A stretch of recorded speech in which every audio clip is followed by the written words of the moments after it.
ജമ്മു കാശ്മീരിലെ ബുദ്ഗാമിൽ നിന്ന് 3 ഭീകരരെ കൂടി ഇന്ന് പിടികൂടി. പിടിയിലായത് 2020 മുതൽ ലഷ്കർ എ തയ്യബയുടെ ഓവർഗ്രൗണ്ട് വർക്കേഴ്സായി പ്രവർത്തിക്കുന്ന ആളുകൾ.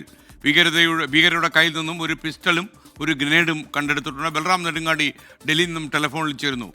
ബൽറാം, പ്രൈം ടൈമിലേക്ക് സ്വാഗതം. എന്താണ് ഉണ്ടായത്? ജമ്മു കശ്മീരിൽ പഹൽഗാം ഭീകരാക്രമണത്തിന് ശേഷം പ്രാദേശിക ഭീകരർക്കെതിരെ ആരംഭിച്ച ഓപ്പറേഷന്റെ ഭാഗമായാണ് ഇപ്പോൾ 3 ഭീകരവാദികളെ കൂടി പ്രാദേശിക ഭീകരവാദികൾ കൂടി പിടിയിലായിരിക്കുന്നത്. ഈ 3 പേരും ലഷ്കർ ഇ തൊയ്ബയുടെ ഓവർഗ്രൗണ്ട് വർക്കേഴ്സായി പ്രവർത്തിക്കുകയായിരുന്നു കഴിഞ്ഞ 5 വർഷത്തോളമായി എന്ന വിവരമാണ് ജമ്മു കശ്മീർ പോലീസിന് ലഭിച്ചിരിക്കുന്നത്.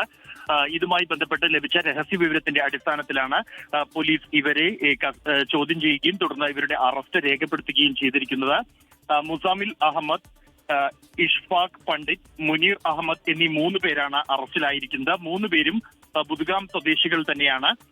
ഈ മേഖല കേന്ദ്രീകരിച്ചുകൊണ്ട് തെക്കൻ കശ്മീർ കേന്ദ്രീകരിച്ച് പ്രാദേശിക ഭീകരരുടെ വലിയൊരു ശൃംഖല തന്നെ പ്രവർത്തിക്കുന്നുണ്ട് എന്നുള്ള വിവരം നേരത്തെ തന്നെ സുരക്ഷാ സേനയ്ക്ക് ലഭിച്ചിരുന്നു. കഴിഞ്ഞ ദിവസങ്ങളിൽ 48 മണിക്കൂറിനിടെ 6 ഭീകരവാദികളെ ഈ പ്രദേശത്ത് വെച്ച് തന്നെയാണ് വധിക്കാൻ സുരക്ഷാ സേനയ്ക്ക് കഴിഞ്ഞത്.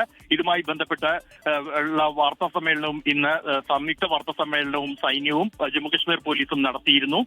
ഈ ഭീകരരുടെ പ്രവർത്തനങ്ങൾ സംബന്ധിച്ചുള്ള വിശദാംശങ്ങളും വിശദീകരിച്ചു. പ്രധാനമായും റിക്രൂട്ട്മെന്റ്, ഫണ്ടിംഗ് അടക്കമുള്ള മേഖലകളിൽ പ്രവർത്തിച്ച ഭീകരരാണ് കഴിഞ്ഞ 2 ദിവസങ്ങളിലായി നടന്ന ഏറ്റുമുട്ടലുകളിൽ കൊല്ലപ്പെട്ടത് എന്നാണ് ജമ്മുകശ്മീർ പോലീസ് വിശദീകരിക്കുന്നത്. മേഖലയിൽ പ്രാദേശിക ഭീകരർക്ക് വേണ്ടിയുള്ള ഈ ഓപ്പറേഷൻ തുടരും എന്നും സുരക്ഷാ സേന വ്യക്തമാക്കിയിട്ടുണ്ട്. Okay, thank you. ബൽറാം നെടുങ്ങാടിയാണ് ടെലിഫോണിൽ ഉണ്ടായിരുന്നത് ഡൽഹിയിൽ നിന്ന്.